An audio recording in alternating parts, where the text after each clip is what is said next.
Historic trilateral agreement. This is the agreement between the US and Japan, specifically focusing on economic development, national security.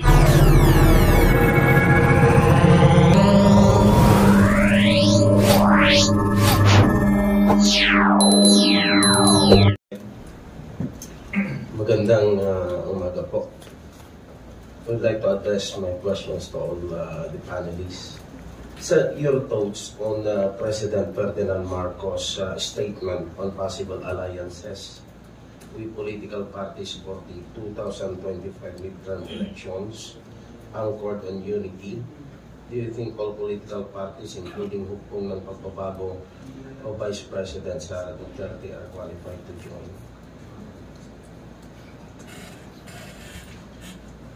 Well, as the spokesperson of Lakas CND, we will be forging our alliance with Partido Federal on Wednesday.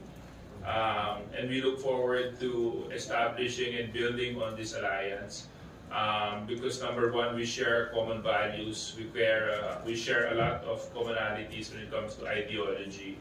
Of course, we carry the President's banner calling for unity, development, and progress. And I think this should be the basis of unity for all the other political parties that want to align with the PFP.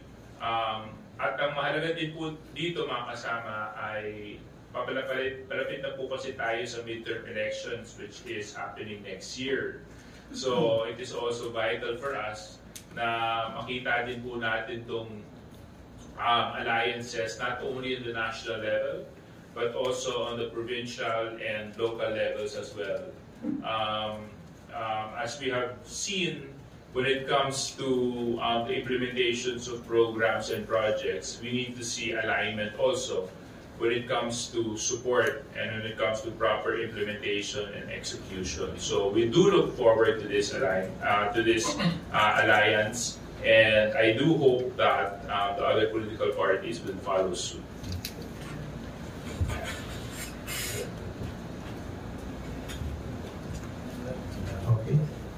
Let me just... Yes, actually ako lang ang mag-isang Aksyon Demokratiko sa Congress. Aksyon Demokratiko. Opo, kaya it's a welcome development kung tayo po ay i-consider na maging aligned sa ating Pangulo dahil unang-una po sa lahat, naniniwala naman po ako na dapat lahat naman po tayo nagtutulungan. Ang tao po ay nagsalita na, nandiyan na yung Pangulo. So, at ang banner na binabandera po ng ating Pangulo ay unity. So, kung lahat po nang naniniwala sa agenda, sa programa, at sa administrasyon ng Pangulo, tingin ko dapat nagkakaisa po talaga. Kaya malaking bagay po ito para sa amin. I think the strength of the democracy is really to form coalition. Alam ko po ang ating presidente ay from the very start when he started the campaign back in 2022, ang parati po niyang mensahe talaga is unity. Alam po natin ito, may kasabihan nga, in unity there is strength, diba? Unity of diversity, it doesn't necessarily mean that since you have your own platform, your own advocacies, doesn't mean that we can compromise and we can join forces together to work for the betterment of the country.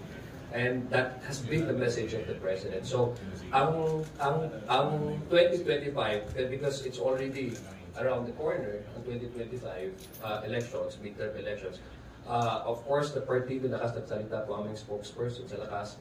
As far as Lakas is concerned, we are open to any political alliances with any political parties, including regional parties, because that would be, in 2025, it's going to be the first MARM elections then, simultaneously. So we are forming a coalition. Anybody is welcome. Pero yung mga partido po dapat naka-align po sa priority ng ating administration. Mahirap naman po din na kung halimbawa may sinusulong ang ating presidente, tapos taliwas ang inyong position doon. Medyo ang question po is not on the part of the President or the leadership of these two parties that are to coalesce. tomorrow. But the question really is, sino ba talaga yung mga tao, personalities behind these parties who are willing to work for the president, for the betterment of the country. So yun po talaga para sa akin, that's my personal take on that. It has to be included in the criteria for any parties, this administration, to welcome personalities who are willing to work for the president, or with the president and with this administration. Okay, Vic, go ahead, Vic. Kung Deputy Speaker Suarez, sir, may we know, ilan ba lahat ng lakas congressman? Siguro malapit-lapit na po kami sa 100. I think we're the ruling majority now when it comes to number of party members. Of course, para sa amin, no, bilang mga members ng lakas, magandang development po ito tulad ng sinabi ko kanina. But I just like to emphasize yung point na binanggit ni Sia kanina. You know, forming an alliance is an easy task, but carrying the burden and the responsibility of it has to be followed as well. So, hindi mo ka pwede na alliance out of comfort. Dapat alliance ka because of progress. So, kung progress at development ang pag-uusapan natin, dapat inline ka. Dapat sumasang-ayon ka. Dapat nandun ka sa posisyon ng Pangulo dahil yun yung kaalyansa mo. Di ba? Saan ka naman nakakita ng kaalyansa mo na hindi kayo nagkakasundo at hindi kayo nagkakaugnay sa mga polisiya? So, yun po yung gusto ko lang idagdag doon sa binanggit ni Sia kanina because that was an excellent point, you know. So, yun at marami salamat. Thank you. Thank you. Billy Vegas from Abante Politico, you're recognized. Magandang umaga po sa inyo. Itatanong ko lang po yung regarding do sa bagong development sa West Philippines. Nauna po kasi, ang claim ng China, meron daw gentleman's agreement regarding sa Ayungin Shoal. Tapos, 2 days ago, ang sabi ng China, meron daw pong new model agreement regarding din sa kung paano yung gagawin sa Ayungin Shoal para daw po hindi magulo, para daw ma-isyong tension. Meron po ba kayong nakikitang legal or constitutional issues dito sa sinasabi ng China na to? Yun lang po. Kung meron pong secret agreement or anong klase man pong agreement yan, assuming for the sake of argument na totoo po ito, tingin ko meron po itong constitutional issue. Ito po ay illegal at unconstitutional. Dahil kung meron po talagang mga kasunduan na ganito na hindi po dumaan sa Senado or hindi sinang-ayunan ng Senado, kasi yun po nakalagay sa ating Constitution, kailangan it should be concurred by 2/3 votes of the Senate. So kung sila-sila lang po nag-usap, tingin ko po meron pong constitutional issue dito. This is unconstitutional and void. Let me just add, I fully agree with the statement of Congressman Chua that it has legal serious implications. Unang-una, if this arrangement or secret deal with China is not embodied in a written agreement or treaty, therefore it is void for being unconstitutional. As mentioned, under the Constitution, any international agreement or treaty must be embodied in a written agreement and must be ratified by the Senate. So if this arrangement is not ratified by the Senate or concurred in, and therefore it is not valid. So bakit po ito may serious implications? So unang-una, ito pong arrangement na to, sila lang po nakakaalam as to the details of which the Senate, the Congress, and the Filipino people were not properly informed kung ano po yung detalye ng kanilang arrangement. And therefore, sa tingin ko po, and I fully also agree with the statements made by former Senior Associate Justice Renato Carpio, that it amounts to gross inexcusable negligence, and also it is also tainted with evident bad faith. So bakit gross inexcusable negligence? Dahil it violated the Constitution na dapat ito po must be embodied in a treaty and by ratified by the Senate. Bakit naman po ito mayroong evident bad faith? Sila lang po nakaalam we were not properly informed. Kawawa naman po yung mga mangingisda doon sa affected area. Kaya nga tawag ko dito, shoal na lang hindi na panatag. No? So, again, meron po itong serious legal implications and therefore, we have to act on it and kailangan po natin malaman kung ano po ang mga detalye. And considering that this is a temporary special arrangement, at any time, pwede po ito ilisin, no, ni Pangulong Bongbong Marcos. Because it is not binding to us, it is not binding in the present administration. Sir, in addition to that pa po, no, nakalimutan ko kanina itagdag. Baka po meron itong, kailangan din, kung totoo man po ito, dapat talaga ito maimbestigahan. Dahil baka mamaya, meron po itong epekto sa ating national security. Yun po, isa po sa dapat po natin tignan kung ano po ang agreement o kasunduan. Baka po maapektuhan ng ating national, ma-compromise ang ating national security. Meron lang po may dadagdag. I think beyond the legal issues, nakikita ko po dito, this is one of the tactics of China. Part ng propaganda ng PR ng China. In fact, Secretary Teodoro came out this morning with a statement denouncing that there was no such new arrangement. I think yung ginagawa the Chinese is resorting to different kinds of tactics. Nandiyan yung bullying, pati na rin yung kasi they understand the importance of propaganda. Kasi it puts legitimacy to their illegal claim.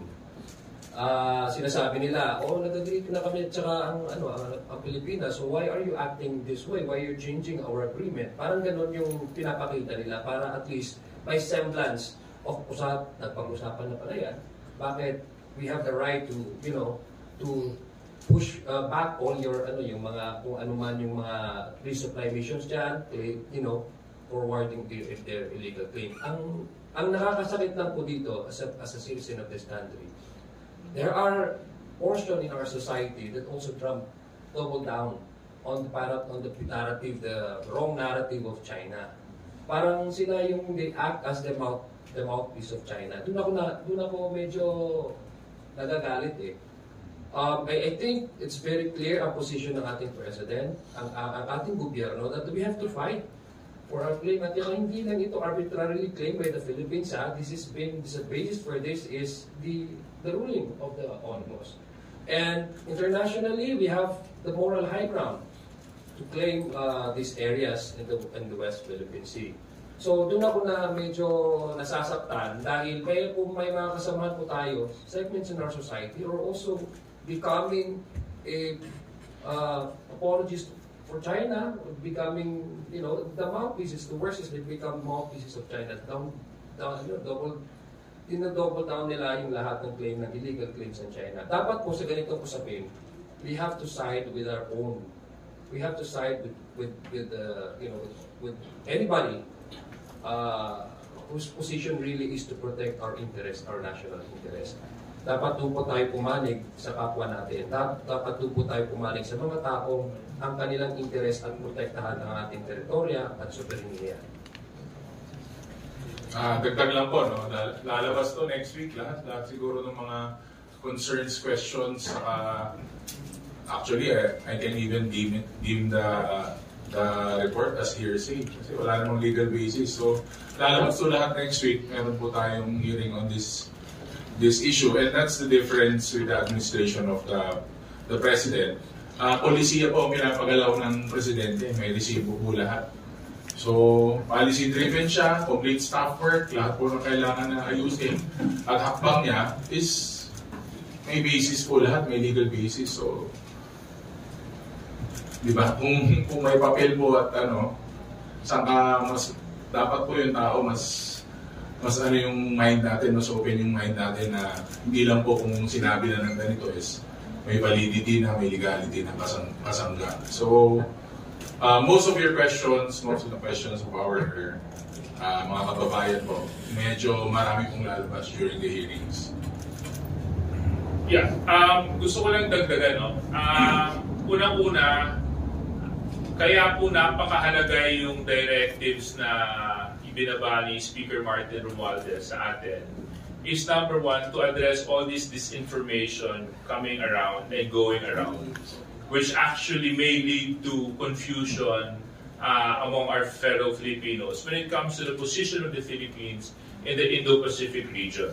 I also would like to congratulate our President, Ferdinand Bongbong Marcos. I was there in Washington for the first ever historic trilateral agreement.